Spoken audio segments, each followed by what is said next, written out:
ಜೊತೆಗೆ ಈಗ ಹಿರಿಯ ನಟಿ ಜಯಮಾಲಾ ಅವರು ನೇರ ಸಂಪರ್ಕದಲ್ಲಿದ್ದಾರೆ. ಮೇಡಮ್ ನಮಸ್ಕಾರ. ನಮಸ್ತೆ ಸರ್. ಇಡೀ ಚಿತ್ರರಂಗ, ರಾಜಕೀಯ ರಂಗದವರು ಪ್ರತಿಯೊಬ್ಬರು ಕೂಡ ಇಂಥ ಹಿರಿ ಜೀವಕ್ಕೆ, ಮನೋಜ್ಞ ಅಭಿನಯ ಸರಸ್ವತಿಗೆ ಶ್ರದ್ಧಾಂಜಲಿಯನ್ನು ಸಲ್ಲಿಸ್ತಾ ಇದ್ದಾರೆ. ಈ ಸಂದರ್ಭದಲ್ಲಿ ಸರೋಜಾ ದೇವಿ ಅವರನ್ನ ಹೇಗೆ ನೆನಪಿಸ್ಕೋತೀರಿ ನೀವು? ನನ್ನ ಮತ್ತು ಸರೋಜಾ ದೇವಿ ಅವರ ಸಂಬಂಧಗಳು ಸಾಧಾರಣ ಒಂದು 1975 ಅಂದ್ರೆ 52 ವರ್ಷದಿಂದ ನನಗೆ ಅವ್ರು ಗೊತ್ತು ಸರ್. 50 ವರ್ಷದಿಂದ ಅಂತೂ ಖಂಡಿತ. 50 ವರ್ಷದಲ್ಲಿ ನಾನು ಬೆರಗಾಗಿ ನೋಡಿದಂತಹ ಮತ್ತೆ ಬಹಳ ಅವರ ಕೆಲಸಗಳು ಮತ್ತು ಅವರ ನಡೆ ನುಡಿ, ಅವರ ಸಿನಿಮಾಗೆ ನಾವೆಲ್ಲ ಒಂಥರ ಅವ್ರು ನಮಗೆ ತುಂಬಾ ಪ್ರಭಾವ ಬೀರಿದಂತಹ ಕಲಾವಿದೆ ಸರ್. ಎಂತ ಕಲಾವಿದೆ ಅಂತಂದ್ರೆ ಇನ್ನೊಬ್ಬರಿಗೆ, ಬೇರೆಯವ್ರಿಗೆ ಬಹಳ ಗೌರವದಿಂದ, ಘನತೆಯಿಂದ ಬದುಕ್ಬೇಕು ಅಂತ ಹೇಳ್ಕೊಟ್ಟಂತವ್ರು ಸರ್. ಎಲ್ಲಾ ಕಲಾವಿದರಿಗೂ ಅವರು ಉಪಾಧ್ಯಕ್ಷರಾಗಿದ್ರು. ಅವರಿಗೆ ಯಾವ ಪ್ರಶಸ್ತಿ ಬಂದಿದ್ರು ಕೂಡ ಆ ಪ್ರಶಸ್ತಿಯ ಘನತೆಯನ್ನ ಅರ್ಥ ಮಾಡ್ಕೊಂಡು ಅವ್ರು ಹಾಗೆ ಬಾಳಿ ತೋರಿಸಿದ್ದಾರೆ ಸರ್ ಸರೋಜದೇವಿ. ಬಹಳ ಒಳ್ಳೆಯ ಕಲಾವಿದೆ, ಬಹಳ ಒಳ್ಳೆಯ ಹ್ಯೂಮನ್ ಬೀಯಿಂಗ್.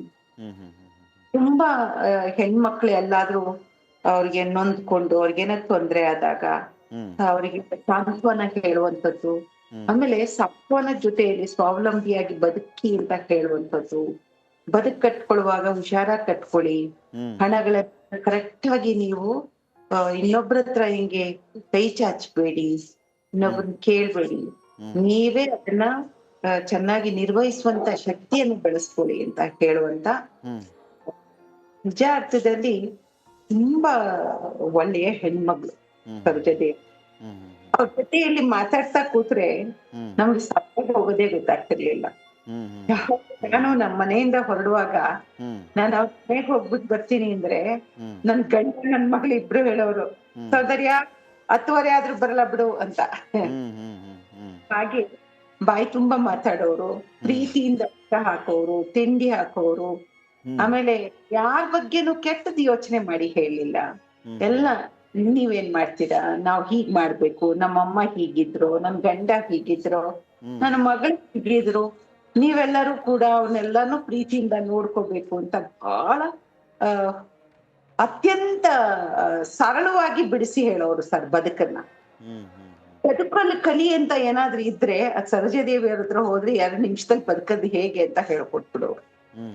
ಅಂತ ಮಹಾನ್ ಕಲಾವಿದೆ. ನಿಜವಾಗ್ಲೂ ಹೇಳ್ತೀನಿ ಸರ್, ಒಂದೇ ಇವರು ಪದ್ಮಭೂಷಣ ಹೆಣ್ಮಗಳಾಗಿ ಅವ್ರೊಬ್ರೆ ಆ ತರದ ಕಲಾವಿದೆ. ಈ ತರ ಒಂದು ಉದ್ಯಮಕ್ಕೆ ಘನತೆಯನ್ನ ತಂದ್ಕೊಟ್ಟಂತವ್ರು, ಮಹಿಳೆಗೆ. ನಾನ್ ಸರೋಜಾದೇವಿ ಅವರು ಕನ್ನಡದಲ್ಲಿ ನಮ್ಮವರು ಅಂತ ಹೇಳುವಾಗ ನಮ್ಗೊಂದು ಘನತೆ ಇದೆಯಲ್ಲ, ಆ ಘನತೆಯನ್ನ ತಂದ್ಕೊಟ್ಟಂತವ್ರು. ಒಂದೊಂದ್ ಶತಮಾನಕ್ಕೆ ಒಬ್ರು ಹುಟ್ತಾರೆ ಅಂತಾರಲ್ಲ ಸರ್, ಹಾಗೆ ಒಂದು ಶತಮಾನಕ್ಕೆ ಒಂದೇ ಪೀಸ್ ಅವ್ರು. ಬಹಳ ನೋವಾಗ್ತಿದೆ ಸರ್. ಅವ್ರನ್ನ ನೋಡಕ್ ಆಗ್ಲಿಲ್ಲ. ನನ್ ಮಗಳ ಮದ್ವೆ ಕರಿಯಕ್ ಹೋಗಿದ್ ಬಿಟ್ರೆ ಅವ್ರನ್ನ ಮತ್ತೆ ಅವ್ರಿಗೆ ಹುಷಾರೇ ಇರ್ಲಿಲ್ಲ. ಈ ತರ ಅವ್ರನ್ನ ಮತ್ತೆ ನೋಡಿ ಹೀಗೆ ನನ್ ಕೇಳಿದಾಗ ನಂಗೆ ತುಂಬಾ ನೋವಾಗ್ತಿದೆ ಸರ್. ಬಹಳ ಭಾವುಕರಾಗ್ತಿದ್ದೀರಿ ಜಯಮಾಲಾ ಅವರೇ. ನಮಗೆ ಅರ್ಥ ಆಗುತ್ತೆ. ಯಾಕಂದ್ರೆ 1 ದಿನ 2 ದಿನ 1 ವರ್ಷ 2 ವರ್ಷ ಅಲ್ಲ, 50 ವರ್ಷ ನೀವು ಅವ್ರ ಜೊತೆ ಇದ್ದವ್ರು. ನಾವ್ ಕಳ್ಕೊಂಡ್ಬಿಟ್ವಿ ಸರ್, ಅವ್ರನ್ನ ಕಳ್ಕೊಂಡ್ಬಿಟ್ವಿ. ಏನು ಮಾಡಕ್ಕಾಗಲ್ಲ. ಒಂದೊಂದೇ ಕಳ್ಕೊಳ್ತಾರೆ, ಲಾಸ್ ಅಲ್ಲಿ ಹೋಗ್ತಿದೆ ಅಂತಾರಲ್ಲ ಹಾಗೆ.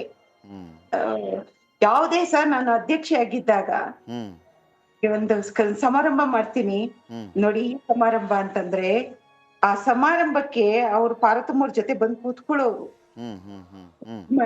ಮಾಡಿ ಎಲ್ಲಾ ಹೆಣ್ಮಕ್ಳು ತುಂಬಾ ಚೆನ್ನಾಗ್ ಡ್ರೆಸ್ ಮಾಡ್ಕೊಂಡ್ ಬಂದ್ರೆ, ಜಯಮಾಲಾ ಈ ತರನೇ ಹಿಂಗೆ ಕಲರ್ಫುಲ್ ಇರ್ಬೇಕಲ್ಲ, ಎಷ್ಟ್ ಚೆನ್ನಾಗ್ ಕಾಣತ್ತಲ್ಲ ಅಂತ ಒಂಥರ ಲಕ್ಷ್ಮಿ, ಮಹಾಲಕ್ಷ್ಮಿ ಇದ್ದ ಹಾಗೆ. ಬಹಳ ನಿಜವಾಗ್ಲೂ ಹೇಳ್ತೀನಿ, ಆ ಸೀರೆ, ಆ ಮೂಗ್ಬೊಟ್ಟು, ಆ ತಲೆ, ಆ ಕೂದ್ಲು, ಅವ್ರು ಹೂ ಮುಡ್ಕೊಂಡು ಅವರ ವಜ್ರ ವೈಡೂರ್ಯ, ಅವ್ರಿಗೆ ಚೆನ್ನಾಗ್ ಕಾಣಿಸ್ರು, ಯಾರಿಗೂ ಚೆನ್ನಾಗ್ ಕಾಣಿಸ್ತಿರ್ಲಿಲ್ಲ. ಅವ್ರು ಎಲ್ರು ಹಿಂಗೆ ಹೇಳ್ತಿದ್ರಂತೆ, ಹಿಂಗೆ ಅಲಂಕಾರ ಮಾಡ್ಕೊಳ್ಳಿ ನೀವು, ಹಿಂಗೆ ಚೆನ್ನಾಗಿ ಕಾಣಿಸ್ಬೇಕು ಎಲ್ರು ಅಂತ ಹೇಳ್ತಿದ್ರಂತೆ ಎಲ್ಲಾರ್ಗು ಸರ್. ಸರ್ ಅವರಿಗೆ ನನಗೆ ಯಾವಾಗ್ಲೂ ಮೂಗ್ ಚುಚ್ಚಿಲ್ಲ ಅಂದ್ರೆ ನೀವು ಮೂಗ್ ಚುಚ್ಚಿಸ್ಕೊಳ್ಳಿ ಅನ್ನೋರು. ಹ್ಮ್ ನೀವು ಇಲ್ಲಿಗೆ ಇದೆಲ್ಲ ಹಾಕೊಳ್ಳಿ ಅಂತ, ನೀವು ಹಾಕೊಳ್ಳಿ ಅಂತ. ನಾನಂದೆ ಇದೆಲ್ಲ ನೋಡಿ ನರ ತಾಯಿ ಸಾಹೇಬಗೆ ಚುಚ್ಚಿಸ್ಕೊಂಡು ಆ ಕೀವೆಲ್ಲ ಬಂದಿತ್ತು ಅಂತಂದ್ರೆ, ಅಯ್ಯೋ ಇನ್ನೊಂದ್ ಕಡೆ ಚುಚ್ಚಿಸ್ಕೊಳ್ಳಿ ಚೆನ್ನಾಗ್ ಕಾಣುತ್ತೆ, ಹೆಣ್ಮಕ್ಳು ಲಕ್ಷ್ಮಿ ತರ ಇರ್ಬೇಕು ಅಂತ ಹೇಳೋರು. ಹ್ಮ್ ಹ್ಮ್ ಹ್ಮ್ ಹ್ಮ್ ಏ, ತುಂಬಾ. ಆಮೇಲೆ ಚೆನ್ನಾಗ್ ಡ್ರೆಸ್ ಮಾಡ್ಕೊಳ್ಳೋ ಹೆಣ್ಮಕ್ಳನ್ನ ನೋಡಿದ್ರೆ ಏನ್ ಪ್ರೀತಿಯಿಂದ ಹೋಗಿ ತಬ್ಕೊಳ್ಳೋರು.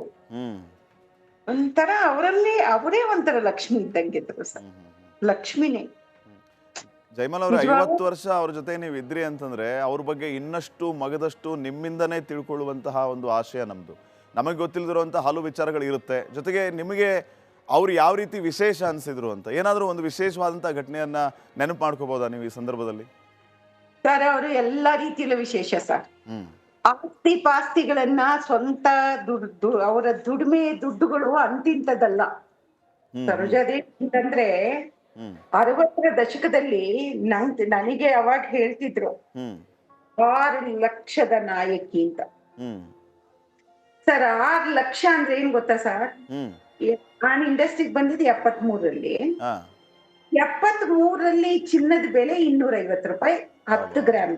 ಹ್ಮ್ ಅವಾಗ ಅವ್ರ ಅವಾಗ ಸಂಭಾವನೆ 6 ಲಕ್ಷ ಅವ್ರಿಗೆ. 6 ಲಕ್ಷ.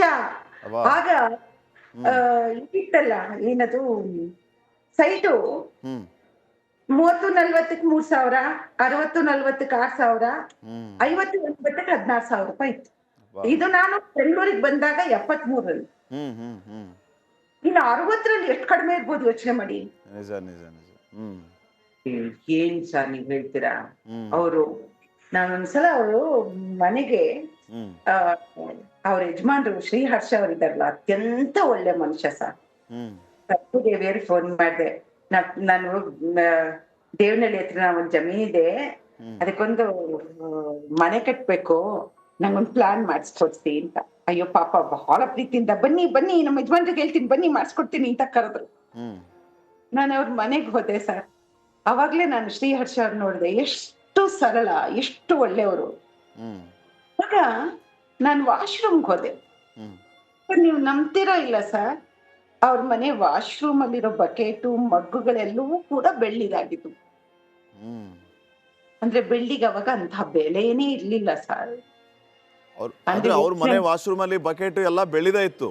ಎಲ್ಲ ಬೆಳ್ಳಿ, ಹೂದಾನಿಗಳು ಪ್ರತಿ ಒಂದು ಬೆಳ್ಳಿ. ವಾ ಹ್ಮ್ ಎಂತ ಶ್ರೀಮಂತೆ ಸರ್. ನೀವು ಮದ್ರಾಸ್ ಮನೆ, ಮದ್ರಾಸ್ ತೋಟಗಳು, ಅಂದ್ರೆ ಹೋಟ್ಲುಗಳು, ಅಂದ್ರೆ ಯಜಮಾನ್ರು. ಜೈಮಾಲ್ ಅವರು ಮೊದಲಿನಿಂದನೂ ಆಗರ್ಭ ಶ್ರೀಮಂತರು ಅಂತನಾ, ಅಥವಾ ಸಿನಿಮಾ ರಂಗದಲ್ಲಿ ಈ ಮಟ್ಟಿಗೆ ಸಂಭಾವನೆ ಪಡೆದ ನಂತರ ಅವ್ರು ಈ ಮಟ್ಟಿಗೆ ಇದಾದ್ರ ಅಂತ? ಸಿನಿಮಾದಿಂದ ದುಡ್ಡು ಅವರು ಅಷ್ಟು ದುಡ್ಡು ಸಂಪಾದನೆ ಮಾಡಿದ್ರು ಸರ್. ಮತ್ತೆ 6 ಲಕ್ಷ ಅಂದ್ರೆ ಏನ್ ಕಡಿಮೆ ಆಯ್ತಾ ಆ ಕಾಲಕ್ಕೆ? ಕರೆಕ್ಟ್. ಸರ್ ಎಷ್ಟು ಸರ್ ಸಿನಿಮಾ ಮಾಡಿದ್ದಾರೆ ಯೋಚನೆ ಮಾಡಿ. ಹೌದು. ಹ್ಮ್ ಅಂತ ಒಬ್ಬ ಕಲಾವಿದೆ ಮತ್ ಹುಟ್ಟಕ್ಕಿದ್ಯಾ? ಆಮೇಲೆ ಅವ್ರ ತಾಯಿ ಎಂತ ಜಾಣೆ ಹೆಣ್ಮಗಳು. ಹ್ಮ್ ಹ್ಮ್ ಅವ್ರದ್ದು ಬಾಂಡ್ಗಳು ನೀವು ನೋಡ್ಬೇಕಾಗಿತ್ತು. ಪ್ರತಿ ಒಂದು ನಿಮ್ಗೆ ಶೇರ್ಸ್ ಅಲ್ಲಿ ಅವರು ಅವತ್ತಿಂದ ಅವ್ರ ತಾಯಿ, ಹ್ಮ್ ಹ್ಮ್ ಅವ್ರ ತಾಯಿನ ನೀವು ಯೋಚನೆ ಮಾಡಿ ಸರ್.